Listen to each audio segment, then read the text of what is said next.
ప్రధాని మోడీకి రష్యా అధ్యక్షుడు పుతిన్ ఫోన్ చేశారు. ఉగ్రవాదంపై పోర్లో ఇండియాకు అండగా ఉంటామని పుతిన్ హామీ ఇచ్చారు. పహల్గాం ఉగ్రదాడి నిందితులను శిక్షించాల్సిందే అన్నారు రష్యా అధ్యక్షుడు పుతిన్.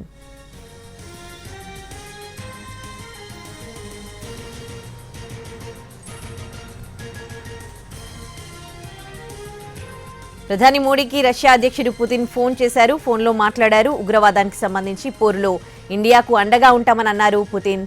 ఇక ఇదే అంశానికి సంబంధించి పూర్తి డీటెయిల్స్ మా ప్రతినిధి ప్రసాద్ ఫోన్లో అందిస్తారు. ప్రసాద్, రష్యా అధ్యక్షుడు పుతిన్ ముందు నుంచి కూడా భారత్ కు అండగా ఉంటూ ఉగ్రవాదాన్ని వ్యతిరేకిస్తూ కూడా మాట్లాడడం జరిగింది. ఒకనొక దశలో సందర్భంలో చాలా స్పష్టంగా చెప్పడం జరిగింది.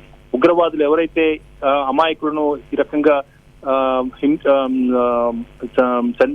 చంపేశారో వారందరినీ కూడా దేవుడు క్షమిస్తాడో లేదో తెలియదు, కానీ తాను మాత్రం వాళ్ళందరినీ కూడా జైలుకు పంపించాలనేదే నా ఉద్దేశం అని కూడా చాలా స్పష్టంగా చెప్పడం జరిగింది. చాలా నర్మగర్భమైనటువంటి భారత్ కు చాలా అత్యధికమైనటువంటి మద్దతు చేసినటువంటి ప్రకటన. ఈ ప్రకటన సందర్భంగా పుతిన్ యొక్క మద్దతు ఏ రకంగా భారత్ కు అండగా ఉంటుందన్న అంశాన్ని ప్రపంచ దేశాలకి చాలా స్పష్టంగా తెలియచేయడం జరిగింది.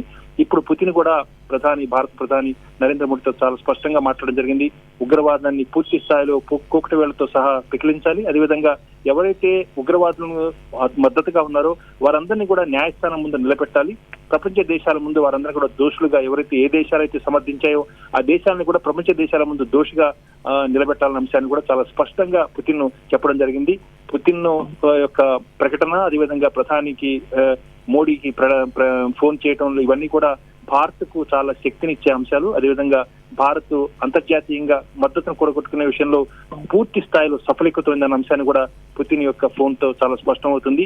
ఇక అనేక అంశాలకు సంబంధించి భారతదేశం ఏ రకంగా పాకిస్తాన్ ఏకాకి చేయాలి, అదేవిధంగా ఏ రకంగా అనేకమైనటువంటి ఇబ్బందులు ఆర్థికంగా, అదేవిధంగా జల ఒప్పందాల రద్దు లాంటివి కానీ, దౌత్యపరమైన అంశాలు కానీ, ఇతరత్ర వీసాల రద్దు అంశాలు కానీ, ఇవన్నీ కూడా పాకిస్తాన్ పై విధించినటువంటి ఆంక్షలు పాకిస్తాన్ ఉక్కిరిబిక్కిరి చేస్తున్నాయి. అదేవిధంగా ప్రపంచ దేశాల మద్దతుతో కూడా పాకిస్తాన్ ఏకాకిం చేయాలన్న భారత వ్యూహం ఫలిస్తుంది.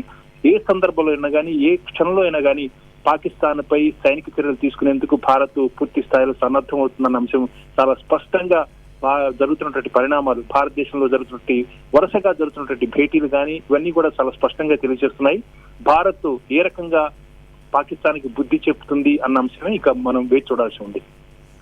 ప్రసాద్, అంటే ఎటువంటి సపోర్ట్ ని ఎక్స్పెక్ట్ చేయొచ్చు? అంటే ఏ విధంగా సపోర్ట్ చేసేది, ఎటువంటి సపోర్ట్ చేసేది? కాల్లో డిస్కషన్ ఏమైనా జరిగిందా? అనధికారికంగా మనకు వస్తున్నటువంటి సమాచారం, భారత ప్రభుత్వం ఇప్పటికే కొన్ని బృందాలను అమెరికా, పాకిస్తాన్, అదేవిధంగా రష్యా లాంటి దేశాలకు పంపించింది. ఏ రకంగా ఆయుధాలు, అధునాతనటువంటి ఆయుధాలను ట్రైనింగ్, శిక్షణ, అదేవిధంగా ఆయుధాలను సమకూర్చుకోవడం, వీటన్నిటిపై కూడా బృందాలుగా అక్కడికి పంపించడం జరిగింది. వారంతా తిరిగి వచ్చిన తర్వాత మిగిలిన వారికి శిక్షణ ఇచ్చేందుకు కూడా భారత ప్రభుత్వం చర్యలు తీసుకోవడం తెలిసింది. ఇదంతా కూడా అనధికారికంగా వస్తున్నటువంటి వార్తలు.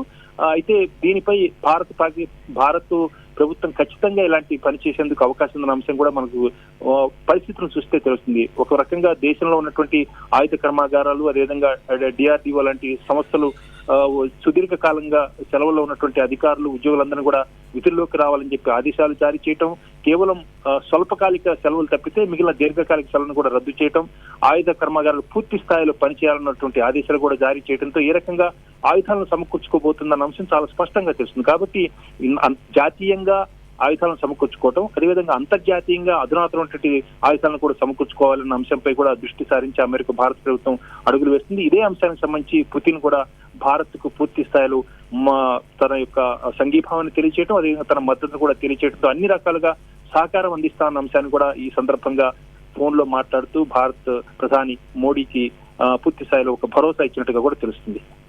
Right Prasad, thanks for the updates.